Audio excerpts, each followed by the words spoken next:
Hola, bienvenidos al informe de hoy. Hablaremos sobre los hechos en Ucrania, en el frente y detrás de él. Y ahí definitivamente tenemos dos noticias grandes e importantes en el informe de situación de hoy. Por el lado ruso, aumentan los problemas con el petróleo.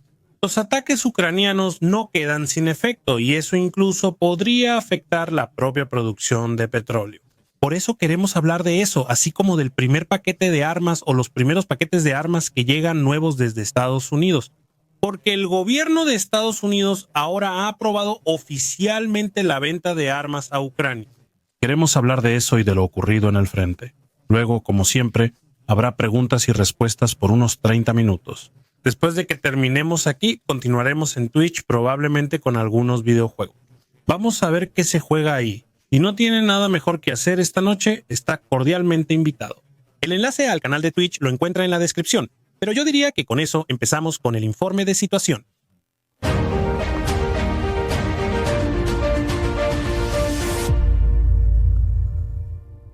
Los rusos atacaron la Universidad de Kharkov con un dron. Hay imágenes de eso donde un transeúnte grabó el impacto. Y como estas son explosiones de una zona de guerra y se muestran, YouTube no está muy contento si muestro eso. 4 personas fueron heridas en el ataque. Aquí está la acusación de que los rusos atacaron intencionalmente un edificio universitario. Los ucranianos también realizaron ataques, pero dirigidos a objetivos militares. Y aquí fue atacada la refinería de Saratov, según información del Estado Mayor ucraniano. Aquí no está claro cuán grande es el daño. Eso aún no lo he visto confirmado por una fuente independiente, pero el ataque casi seguro que ocurrió. Luego tenemos la noticia así de Reuters. Es el proveedor estatal ruso que controla los oleoductos. Probablemente reduzca la producción de petróleo por la menor demanda de las refinerías. Las refinerías tienen menor demanda porque son atacadas frecuentemente y pueden consumir menos. La capacidad de Rusia para almacenar petróleo también es muy limitada. Eso significa que en el momento en que no se consume constantemente algo. Por un lado, si se quiere, al final del oleoducto, no se puede meter una cantidad ilimitada en el oleoducto, y por otro lado, tampoco se puede bombear indefinidamente. Y aquí también se notan los efectos de los ataques ucranianos de al menos el último año y medio, que a menudo también han alcanzado depósitos de petróleo. Aquí vemos las consecuencias directas, porque la capacidad de Rusia para almacenar petróleo nunca fue muy grande, y fue aún más limitada por los ataques ucranianos. Eso puede traer más consecuencias. En el momento en que los oleoductos reducen su flujo, también se extrae menos de los propios pozos petroleros, y a partir de cierto punto, existe el riesgo de que los pozos petroleros en el permafrost se congelen. Si esto ocurriera, tendrían que volver a perforarse. Seguramente todavía es demasiado pronto para que eso sea una amenaza activa, pero es un peligro que ya se vislumbra en el horizonte, en caso de que la producción petrolera rusa siga disminuyendo. El otro efecto, por supuesto, es claro. También reducirá los ingresos rusos y, con ello, la capacidad de Rusia para continuar la guerra.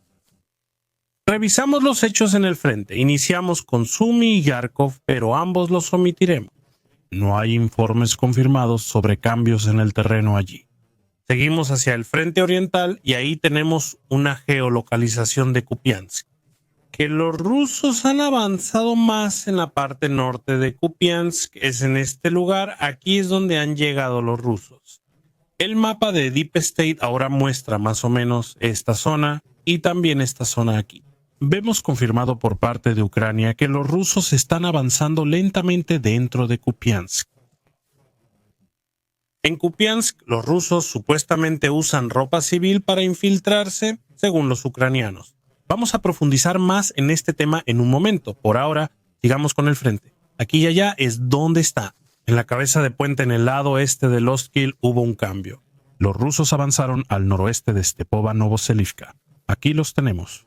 En este lugar se ha geolocalizado a una posición rusa reciente. También hay que traer un avance ruso.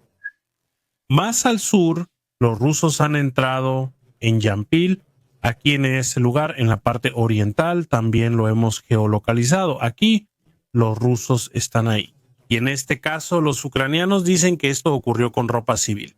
Y de hecho, las imágenes que vemos aquí muestran ropa azul. No he visto que hasta ahora hayamos visto uniformes azules en el frente de ninguna manera. Es decir, eso en realidad parece ropa civil, y esto se supone que muestra un arma que está siendo apuntada. Debo decir que no vi el video durante la preparación. Quizá ahí sea más claro. Aún no me atrevo a afirmar que aquí realmente se muestra un arma apuntando, pero al menos parece ser muy probable, aunque yo mismo todavía no lo pueda confirmar en ese grado. Volvamos a la situación legal. Según mi limitado entendimiento, está permitido operar con ropa civil e incluso con el uniforme del enemigo, pero solo si no se participa en combate. Eso significa un agente o fuerza especial operando tras líneas enemigas. Ya sean los ucranianos profundamente dentro de Rusia o viceversa, pueden camuflarse. Sin embargo, no pueden iniciar combates bajo ese camuflaje. Históricamente se ha intentado resolver este dilema usando el propio uniforme y poniéndose algo ajeno encima. Y justo al inicio de la acción de combate, idealmente antes, uno se quitaba el camuflaje para dejar claro quién era realmente. Muchos quizá lo conozcan por los corsarios comerciales de la Segunda Guerra Mundial. Ellos navegaban bajo bandera neutral o aliada, y en el momento en que comenzaba la acción de combate, arriaban la bandera y izaban la propia, para evitar de esa manera la perfidia de luchar bajo una bandera ajena. Sin embargo, como mencioné, veo que está bien permitido al combatir. En este caso tendríamos un arma dirigida, lo que sería claramente un crimen de guerra. Esto se llevó a cabo aquí de esta manera. La distinción, por supuesto, se podría decir es un poco sutil, pero según lo que veo, parece que en realidad sí se permite camuflarse, siempre y cuando no se esté en combate. Eso aplica para ambos bandos. Sin embargo, cuando los rusos combaten en Ucrania usando uniformes ucranianos o ropa civil, la situación cambia. Y, por supuesto, también debemos dejar claro que usar ropa civil representa un peligro grave para los civiles ucranianos, porque esto hace que desde el lado ucraniano cualquier civil sea visto como un posible soldado ruso, y eso inevitablemente llevará a la muerte de civiles. Simple y sencillamente porque siempre habrá situaciones en las que un soldado ucraniano preferirá ir a lo seguro, en lugar de arriesgarse con un soldado ruso. Eso también es evidente, es consecuencia directa de actuar como civil. Los rusos también han avanzado en Torsk. Eso también está geolocalizado aquí en la parte sur de Torsk. Eso está en el mapa al este de ahí. Eso está en el lado este del Cherevets. Aquí en esta zona ahora también hay soldados rusos geolocalizados. Entonces los tenemos. Eso fue todo. Al norte del Siversky Donetsk y hacia Siversk al sur no vi cambios. También ahí los ucranianos informan de intentos de infiltración, pero hasta ahora no han podido entrar en la localidad de Siversk. Seguimos hacia Kostiantynivka y ahí tenemos una geolocalización rusa de soldados rusos al oeste de Stupochki, en este lugar de aquí. Esto está geolocalizado aquí. Esto es muy relevante porque por supuesto viene más hacia Mirnograd o hacia Kostiantynivka desde el este. Eso está relacionado con que vimos soldados rusos aquí cerca recientemente. ¿Significa eso que las posiciones ucranianas en esta zona están gravemente en peligro? No puedo decir hasta qué punto los ucranianos actualmente han tomado o controlan Stupochki. Tuvimos varias veces geolocalización de soldados rusos dentro de Stupochki y no recuerdo haber visto soldados ucranianos ahí después de eso. Es posible que aquí el mapa de Deep State no sea preciso, así que no puedo decirlo en este momento. Al menos ahora tenemos posiciones rusas aquí. Eso significa que al menos sería probable que esta zona deba considerarse como disputada. Además, los rusos han avanzado más dentro de Kostiantynivka.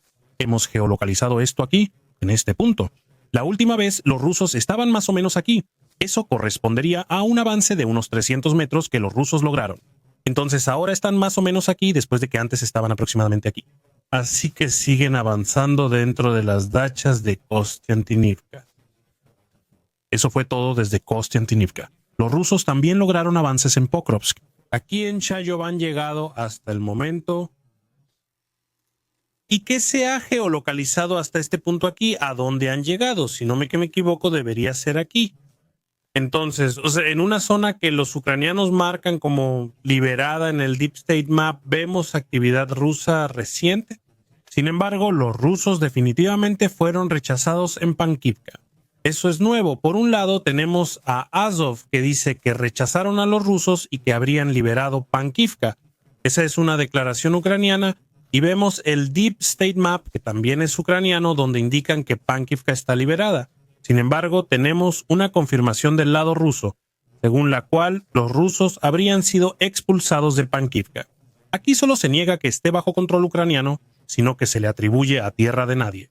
Pero aquí se admite que los ucranianos ganaron en el lugar. No puedo decir si Pankivka está bajo control ucraniano o solo expulsaron a los rusos en ese momento. Pero que los ucranianos lograron una victoria local aquí y que su contraataque fue exitoso, eso lo hemos confirmado, incluso del lado ruso. En dirección a Pokrovsk-Mirnograd en general, los rusos tienen una gran concentración de tropas. Aquí tenemos un artículo ucraniano según el cual los ucranianos dicen que los rusos están utilizando entre 100.000 y 110.000 hombres directamente en esa zona para ataques. Además, habría más reservas en la retaguardia, por lo que hay muchas tropas rusas en Pokrovsk-Mirnograd, en un frente corto. Eso es todo desde la dirección a Pankivka. En Meshova tenemos otro cambio. De hecho, los rusos han penetrado al oeste de Horykhovy en la región de Dnipro. Lo hemos geolocalizado aquí, en este lugar. Podemos verlo bastante bien, aquí. Y espera, eso debería ser. Oh, rápido otra vez. Esto de aquí abajo es el BIE. Esto es aquí, en este lugar, creo yo. Aquí, en este lugar debería ser.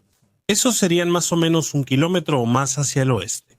De todas formas, dentro de Dnipro, los rusos avanzaron en esta zona de aquí.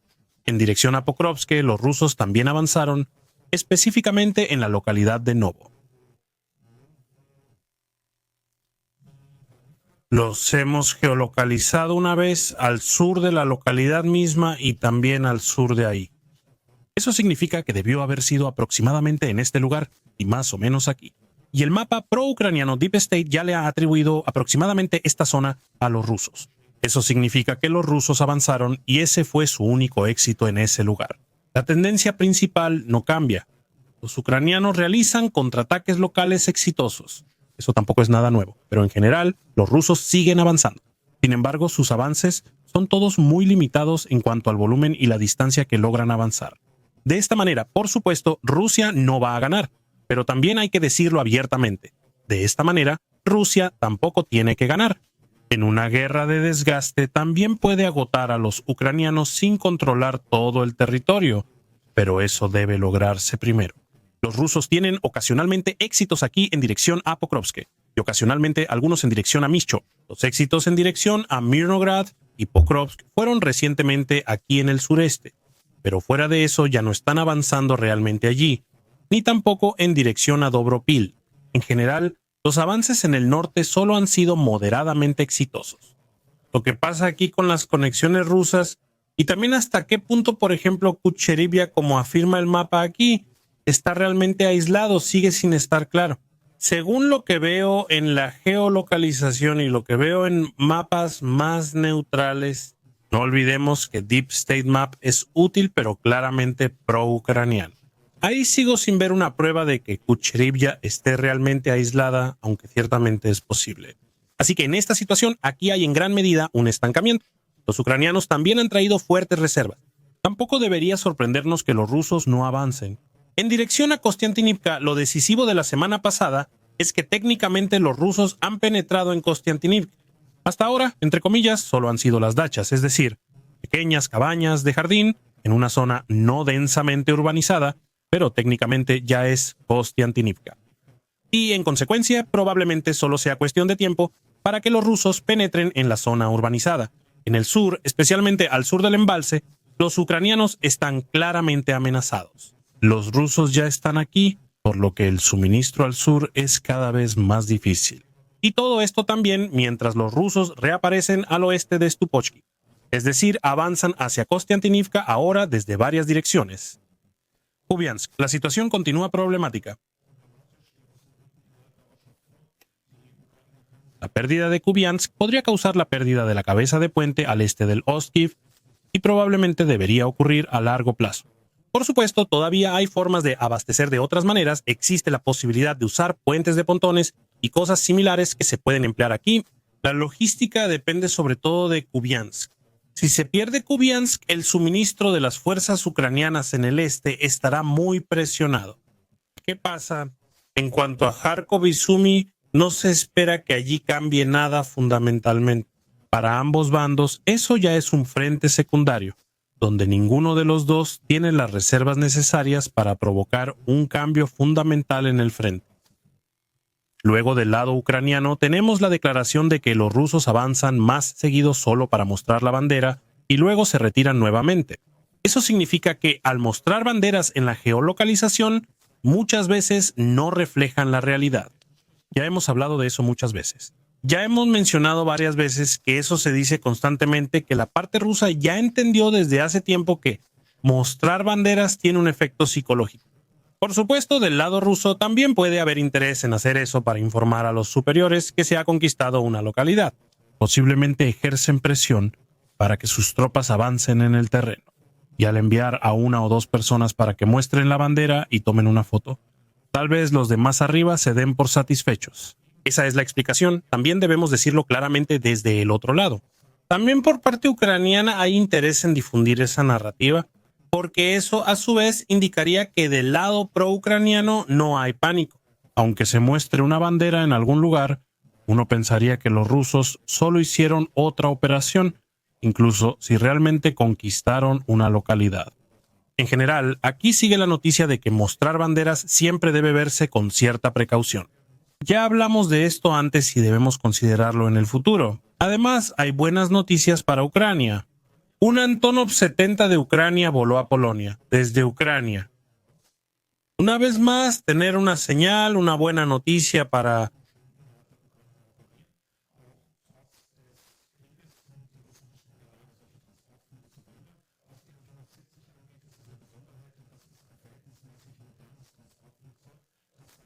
Una vez...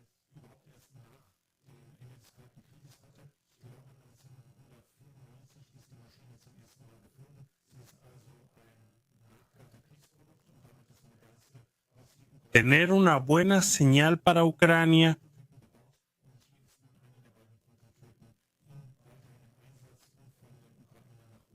Una vez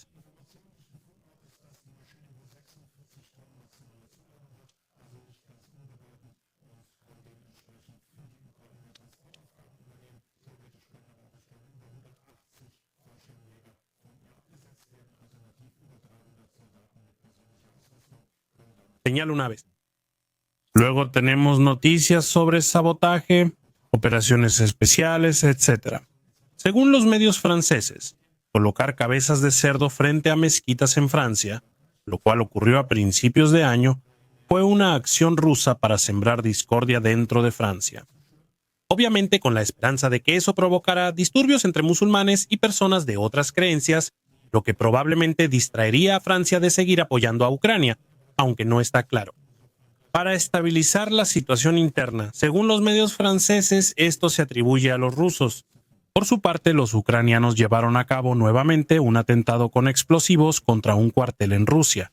Aquí de nuevo, el Dirección Principal de Inteligencia del Ministerio de Defensa de Ucrania llevó a cabo un atentado, esta vez contra la 155 Brigada de Infantería de Marina en Primorsky Krai.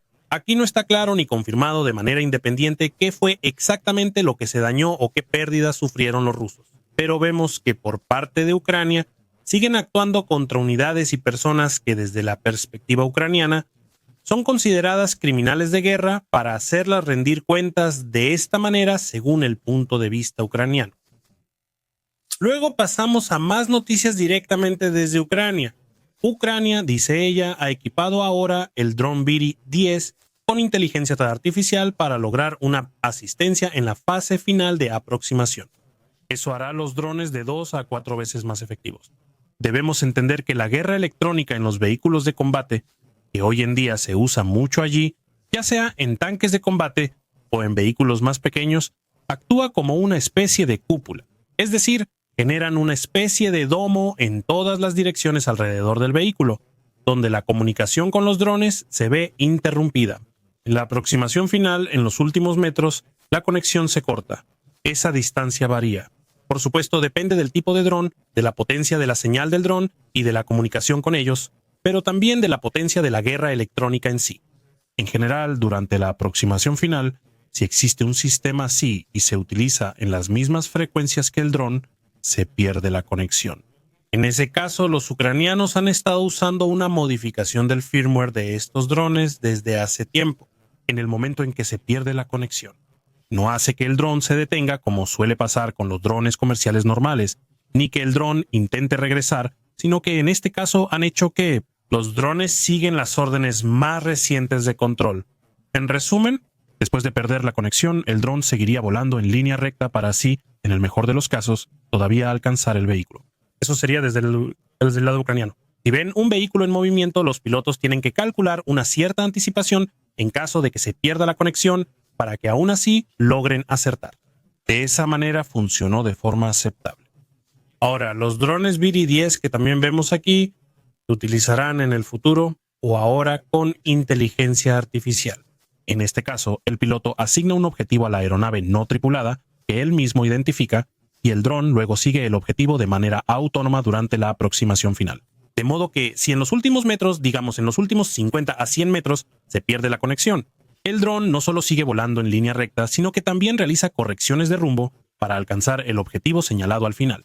Según Ucrania, esto la hizo de 2 a 4 veces más efectiva, casi sin costo extra. El aumento de precio sería solo del 10% y en total el dron seguiría costando menos de $500. Así que vemos que, por supuesto, la innovación sigue avanzando aquí también. Y, por supuesto, eso también compensa en parte la inferioridad de los ucranianos respecto a los drones de fibra óptica. Los rusos fabrican más drones de fibra óptica que los ucranianos y tienen ventaja. Estos drones no pueden ser interferidos, pero también presentan desventajas. Son más pesados, son más lentos y tienen que llevar el cable consigo y arrastrarlo detrás de ellos. Y si se modifican los drones convencionales de manera que la guerra electrónica pierda efectividad, entonces eso se equilibra un poco. Sobre todo porque los drones de fibra óptica, por supuesto, también son mucho más caros que los que no tienen control por fibra óptica. Luego tenemos la noticia de que el Parlamento ucraniano ha ratificado el acuerdo de asociación con el Reino Unido. Ya hablamos de esto aquí cuando se firmó y ahora ha sido ratificado por parte de Ucrania. Y hay más buenas noticias desde Estados Unidos. El gobierno de Trump ya ha aprobado de nuevo los primeros paquetes de armas estadounidenses. Se trata de 2 paquetes de 500 millones que van a Ucrania, 500 millones para armas. En total se buscan 10,000 millones, pero serán pagados por aliados de Estados Unidos. Es decir, esto no se puede considerar como ayuda.